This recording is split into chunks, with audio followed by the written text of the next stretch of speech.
Hey guys, how's it going? I just wanted to talk to you guys, and I wanted to actually ask if someone can help me do some research through this, because we all know the film industry in Canada has been growing quite a bit, and I'm not talking about American films that get filmed here and then brought over and make millions. Excuse me, make millions of dollars. I'm talking about the film industry here in terms of our original content. I'm wrestling with, I'm dealing with like original content here, and what I mean is, I remember as a kid, because I didn't really get it, right? Like, I always wanted to be part of film. I wanted to be an actor for a while. I wanted to, and then I realized I can't act worth a shit. So, one thing that I'm, like, I remember as a kid watching shows, and whenever somebody said there was something that was filmed in Canada, like it's a Canadian show, I didn't really want to watch it. It seems like in the, I don't know, 80s, maybe? Like, there wasn't really that many well-known Canadian shows. Like, I remember as a kid watching Are You Afraid of the Dark? I loved that. That, I would say, maybe I'm wrong, but I would say that was the beginning of good Canadian stuff. Not the only thing. But if we really look at it, like, I remember, I don't remember because I was too young to watch it, but I've seen, like, old shows like Ranger Bay, or, not, what the hell was it called? I actually just looked it up. It was Danger Bay, sorry about that. There's a camp, there's a little bit of a mix-up there in my mind. But I've seen some episodes of it, and I'm not saying the concept was bad, but it seems like Canadian actors, they were so, let's say, foreign to the camera, that they had to, a lot of them were either never heard from again, or a lot of them actually, like, some of the biggest American draws in acting are Canadian. Like, Ryan Reynolds, Ryan Gosling, Shia LaBeouf, I could go on and on, Jim Carrey, but, like, I'm talking the original Canadian content just seems so dry, and I don't know if somebody wants to help us look this up and find, like, what the budget was for Canadian film or Canadian television in the 70s, 80s. Now, in the 80s, the CRTC came in and made rules about there has to be so much Canadian content produced, and recently there's been some changes to that, which we will look up and talk about another day. But I'm wondering, honestly, like, why was it that America boomed, right, with film? Like, I'm not judging that. I mean, some of the biggest stuff came out of America, CBS television, and so on and so on and so on. But what made them so powerful? What made America powerful with Canadian content? American content. Like, I just don't understand why our government didn't. Is it that they didn't understand the true impact of film that it can have? It can move people. It can touch on subjects. Americans were quite sly at this. Like, even in the days of the Munsters back in 1963, 64, they had one episode that was, I don't know the number of it, but I remember seeing a clip of it from the Munsters biography where they talked about, they were more or less sly moments of commentary, social commentary, when they were like, oh, whoa, the one woman was talking to the mailman and going, well, I thought it was them. And aren't you worried about like the price of our house going down? Obviously, that was commentary on that was unfortunate back then in America, where if blacks move in or whatever, then it's going to be controversial and it's going to be like our house prices are going to go down. Who wants blacks in this neighborhood? I mean, people back in the 60s were so like, I mean, with everything that's going on in America with social rights and human rights and Black Lives Matter and all of that, we've moved ahead quite a bit, but we still have a far way to go. But what I'm saying is, why is it that America was able to grab a hold of everything? All we had for the longest time, and to a larger extent still do, and it's actually losing some funding, was we had global in like what, the 80s, and we had CBC, which they had like, they tried to do groundbreaking All in the Family type of comedy with Al Waxman in King of Kensington, and then like it weaned a bit, and we had the Leo and Me, I believe, was it called?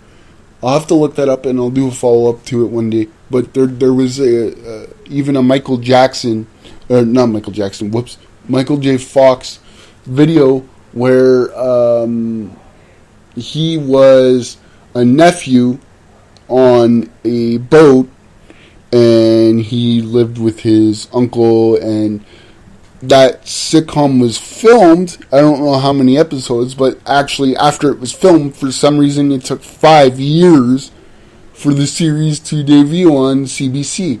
Why? I don't know. Like, they were just sitting on the series. I've never seen it. I can't find clips of it. I can't, I've seen clips of it on Michael J. Fox's biography, but why is it we didn't put thought in our content? Like, I mean, as a kid, I remember, Canadian films are so sappy and so boring.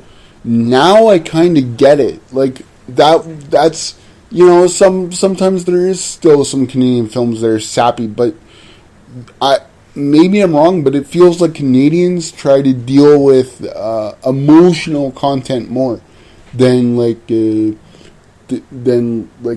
Americans tend to deal with content, but there's got to be a little bit of action to it. There's got to be a little bit of like over heightened action. They've taken true story movies and they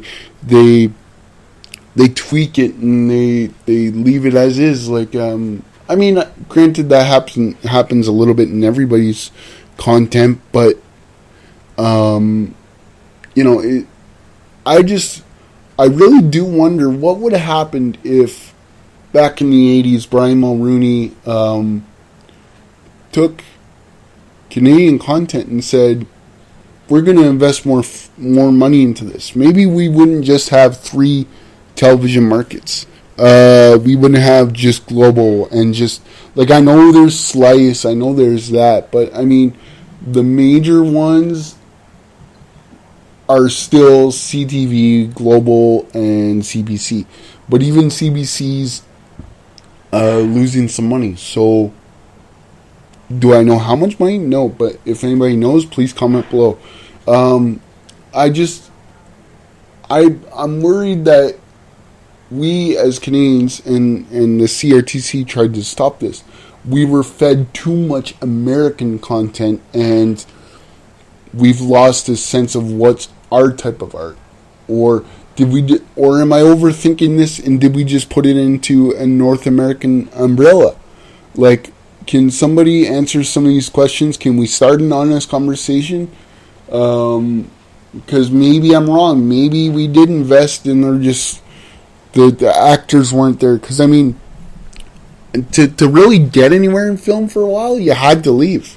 I mean, Ivan Reitman left Montreal after Animal House and Meatballs. James Cameron, I'm confused. I've tried to look it up. Because one thing that I've watched said he moved to America with his family when he was a teenager. Another thing that I've seen said that he left on his own to go to America when he was an adult. So I don't know which part of it is true, like which one, but he had to leave. And now James Cameron's a little bit, in my opinion, a little bit of he's too American now, if that makes any sense. I don't know how to say it. He's got the environmentalist side of it that's Canadian. We tend to, in my personal opinion, care more about the environment than the Americans do. Now, some of my American friends or acquaintances that I do have online, they are caring, spiritual, kind of hippie type of people, but they're awesome. So I'm not saying every American I'm not trying to be mean. I'm not saying every American is greedy. But what I'm saying is I worry that because we didn't concentrate on Canadian film or Canadian content for too long, then we lost our ability to do that. I mean, we did a little bit of it with the Robert Langdon film, something about, I can't think of the name of it. It was about a bus. There was something about a bus and the accident, and the whole town was impacted. If somebody again knows that, I can't think of the name of it. Of course, names escape me when I do these videos. Even if I was to write them down, they would escape me. Just that's the way it works. But we are taking off with Canadian content now, which is great, but I'm kind of upset that it took us this long. Because when I was about 16, maybe 14, I was like, I want to be a filmmaker. And everybody that I was talking to was enthused about being into film back then. And then, I don't know, about 3 or 4 years down the road, everybody was kind of losing their steam a little bit. Now we're getting it back. But I wonder... I kind of wonder what would have happened if we would have been there 10 years ago. I mean, it kind of amazes me, right? Because a lot of Canadian actors are in America. There's even one Canadian, and to be fair, there's a lot of American shows that are filmed in Canada, which is great, but they're American shows. Why can't we get the same amount of money for our Canadian content?